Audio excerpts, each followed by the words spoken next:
Sons and Lovers by D.H. Lawrence.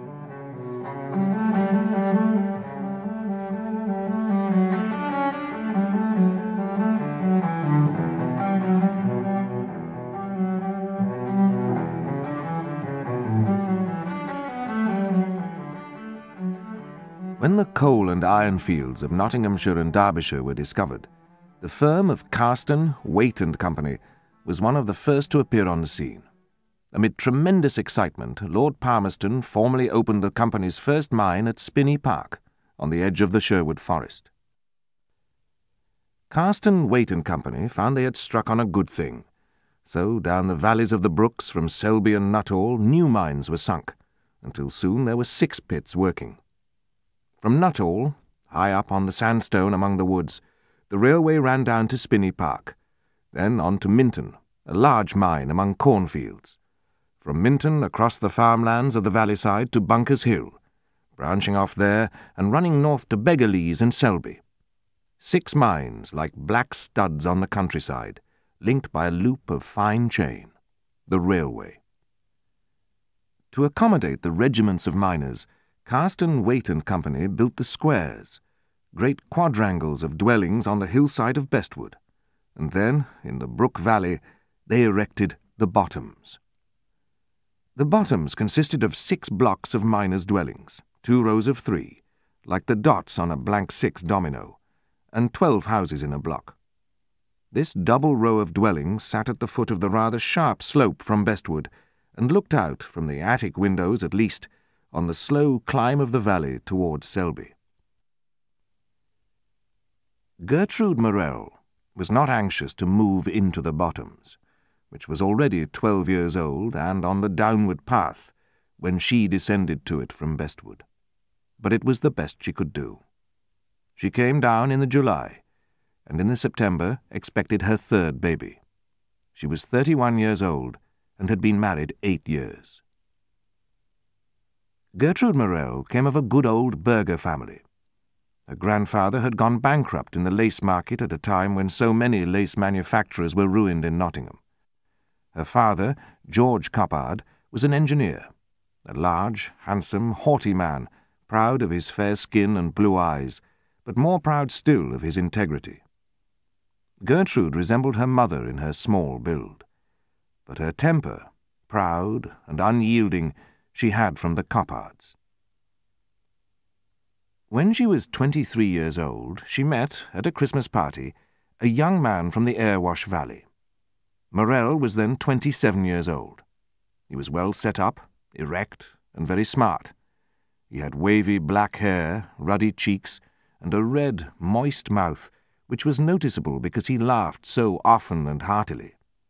He had that rare thing, a rich, ringing laugh.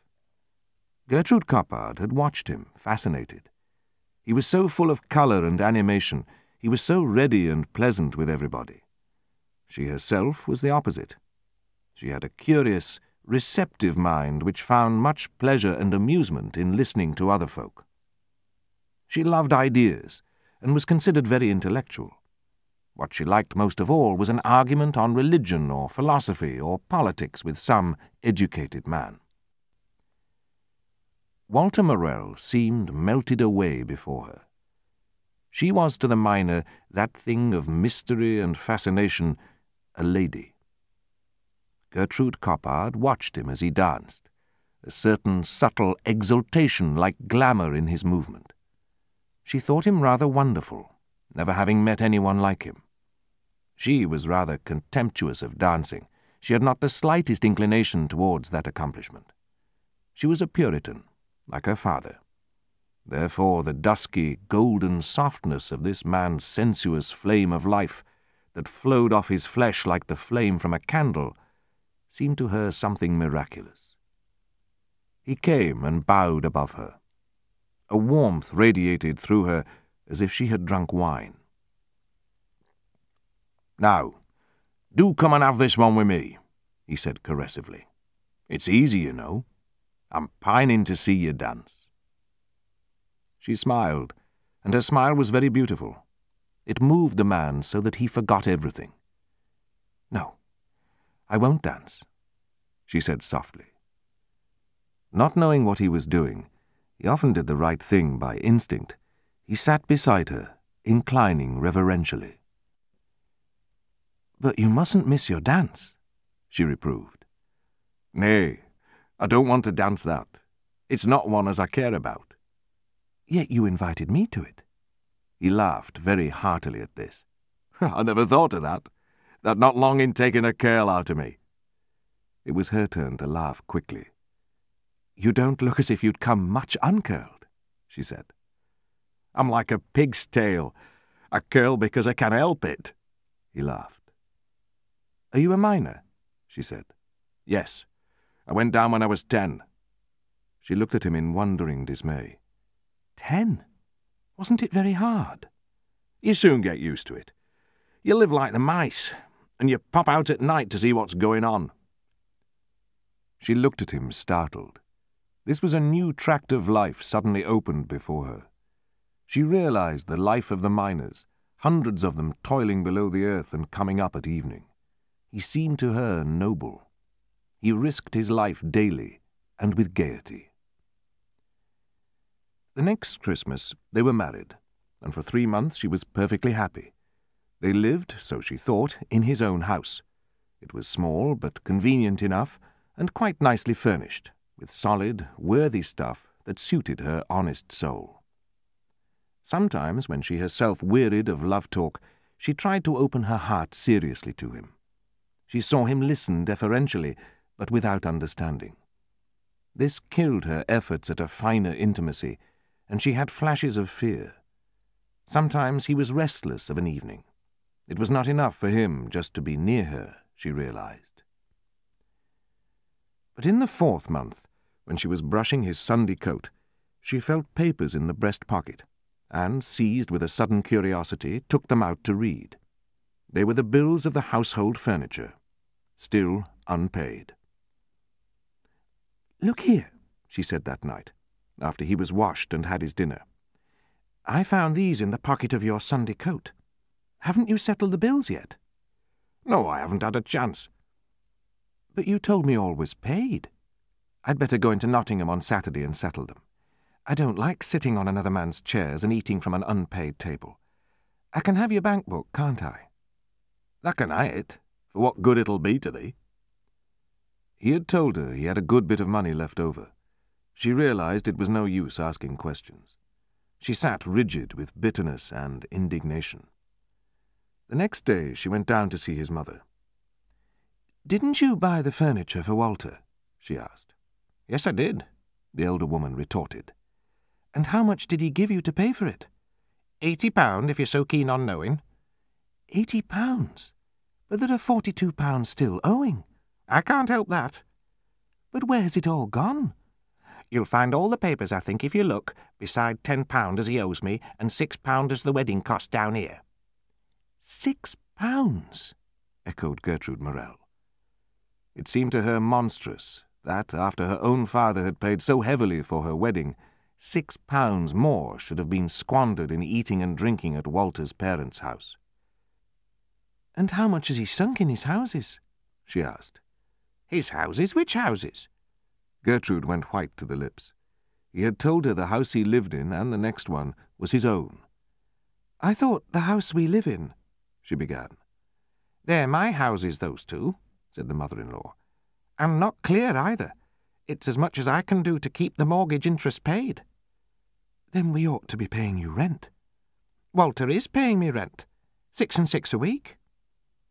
It was more than the house was worth. Although she said nothing to her husband about it, her manner changed towards him. Something in her proud, honourable soul had crystallized out hard as rock. Gertrude Morrell was very ill when her 3rd child was born. Morrell was good to her, as good as gold. But she felt very lonely, miles away from her own people. She felt lonely with him now, and his presence only made it more intense. The boy was small and frail at first, but he came on quickly. He was a beautiful child, with dark gold ringlets and dark blue eyes. His mother loved him passionately. He came just when her own bitterness of disillusion was hardest to bear. when her faith in life was shaken and her soul felt dreary and lonely. She made much of the child, and the father was jealous. At last, Mrs. Morell despised her husband. She turned to the child. She turned from the father. He had begun to neglect her. The novelty of his own home was gone. He had no grit, she said bitterly to herself. What he felt just at the minute, that was all to him. There began a battle between the husband and wife. She fought to make him undertake his own responsibilities, to make him fulfill his obligations. But he was too different from her. His nature was purely sensuous, and she strove to make him moral, religious. She tried to force him to face things. He could not endure it. It drove him out of his mind.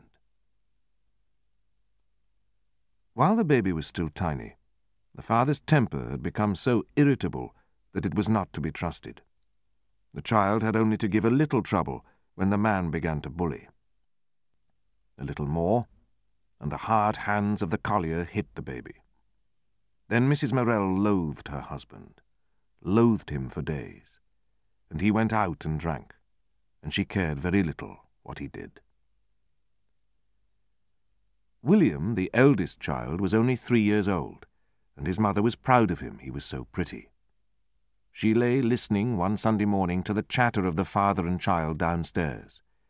Then she dozed off. When she came downstairs, a great fire glowed in the grate, and seated in his armchair against the chimney-piece sat Morell, and standing between his legs, the child, cropped like a sheep, with such an odd, round poll. And on a newspaper spread out upon the hearthrug, a myriad of crescent-shaped curls, like the petals of a marigold, scattered in the firelight. Mrs. Morell stood still. She went very white, and was unable to speak. "What dost think of him?" Morell laughed uneasily. She gripped her 2 fists, lifted them, and came forward. Morell shrank back. "I could kill you, I could," she said. She choked with rage, her 2 fists uplifted. "You don't want to make a wench on him," Morell said, in a frightened tone, bending his head to shield his eyes from hers. The mother looked down at the jagged, close-clipped head of her child. "Oh, my boy," she faltered. Her lips trembled, her face broke, and snatching up the child, she buried her face in his shoulder and cried painfully. Morell sat with his elbows on his knees, his hands gripped together till the knuckles were white. Presently she came to an end, soothed the child, and cleared away the breakfast table. She left the newspaper, littered with curls, spread upon the hearthrug. At last her husband gathered it up and put it at the back of the fire. She went about her work with closed mouth and very quiet. Morell was subdued. She spoke to him civilly and never alluded to what he had done. But she knew, and Morell knew, that his act had caused something momentous to take place in her soul. She remembered the scene all her life as one in which she had suffered the most intensely. This act of masculine clumsiness was the spear through the side of her love for Morell. Before, while she had striven against him bitterly, she had fretted after him, as if he had gone astray from her. Now she ceased to fret for his love. He was an outsider to her.